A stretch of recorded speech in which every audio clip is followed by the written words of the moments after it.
probably clicked on this video because you're tired of chasing a sound that's not you. I get so many emails, Instagram DMs, conversations with people in real life about how to find their sound. Crazy thing is, a lot of artists can create their sound, but just so many people are scared. Or maybe they don't understand that the perfect vocal chain that they're looking for can't be sold to them by somebody that's selling it to 2,000 other people. When it comes to your sound, there's more to the picture than you can see.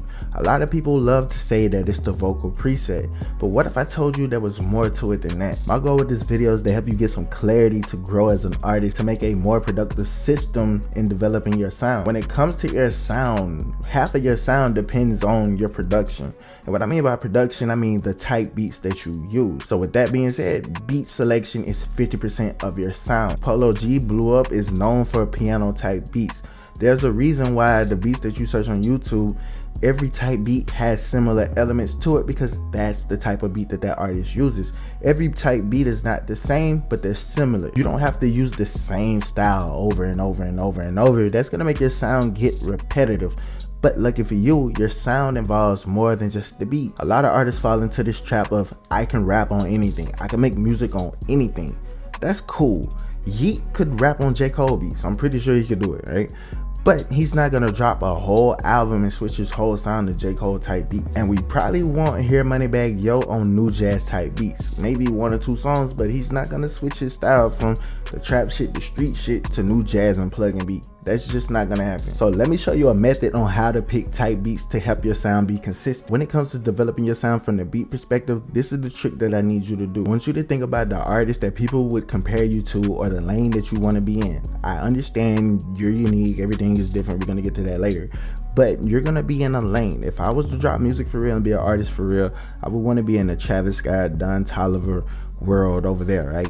That's what I would want to be. That being said, I'm gonna go to YouTube incognito mode, and you see right here, I'm gonna type in Travis Scott and do the X, all right? And now I'm gonna see the different type of beats that are similar or related back, that falls underneath the umbrella of a Travis Scott that I could potentially rap on to be my sound.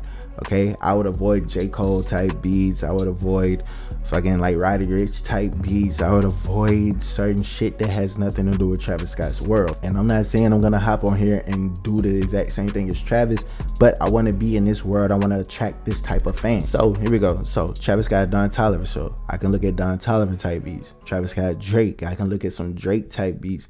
Young Thug, Metro Boomin, Gunna, Metro Boomin, Playboi Carti. Like, watch this.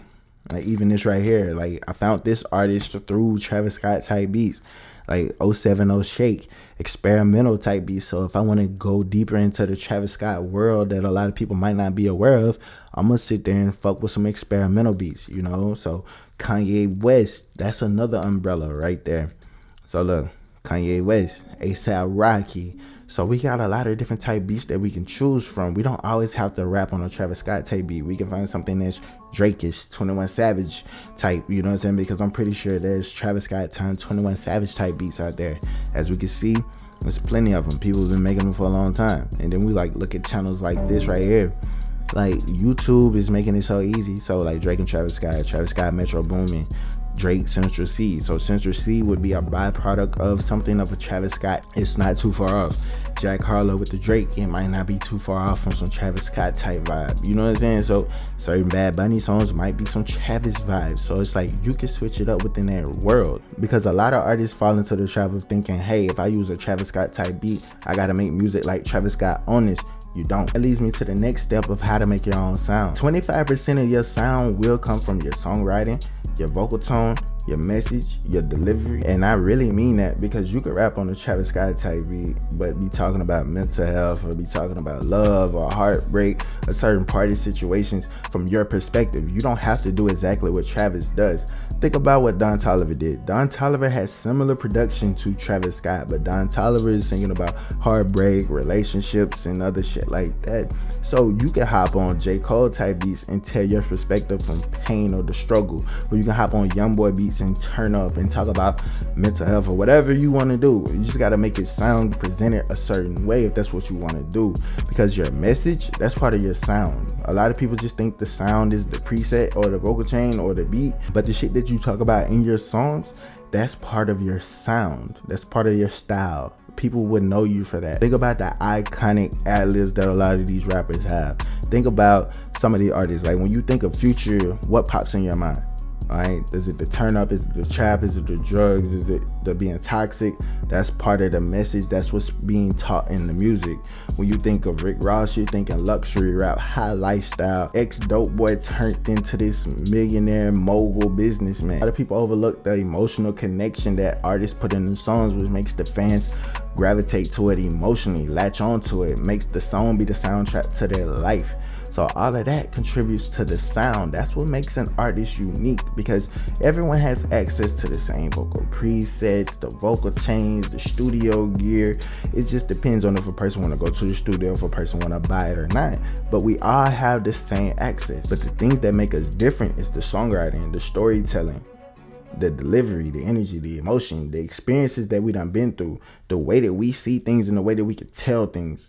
That helps a lot. That separates you from the other people. That's what you need to figure out. What makes you different? And when it comes to the mixing and mastering, that makes up for 20% of your sound. A lot of people want to think it's like 90% of the sound, but that's not the case, because you got to think about it. If the beat selection is not good, if your songwriting is not good, delivery, the vocal recording, all that shit's not good, it doesn't matter if the vocal chain and the mixing and mastering is good, because you could take a bowl of shit, right? Put it in an ice cream bowl. Put whipped cream and all the toppings that you want on it, but at the end of the day, it's still shit. It just looks good. You know what I'm saying? Just because something has a good mix on it, if it's a bad beat, bad recording, bad delivering, bad marketing, bad everything, a mix can't save it. You know what I'm saying? So a bad song's still gonna be a bad song, regardless of the mix and the master quality. The beautiful thing about creating your own sound is you can use the plugins however you choose.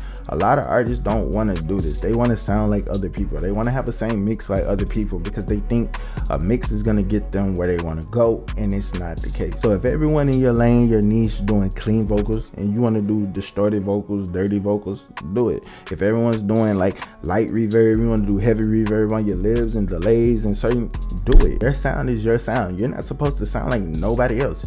That's just what it comes down to. If somebody's like, yo, why are you doing that? Everyone's doing this. But okay, I'm doing this because everyone is doing that, you know? So like when I mix my music, it's gonna be different from how you're gonna mix your music, because I want my shit to sound different. You know what I'm saying?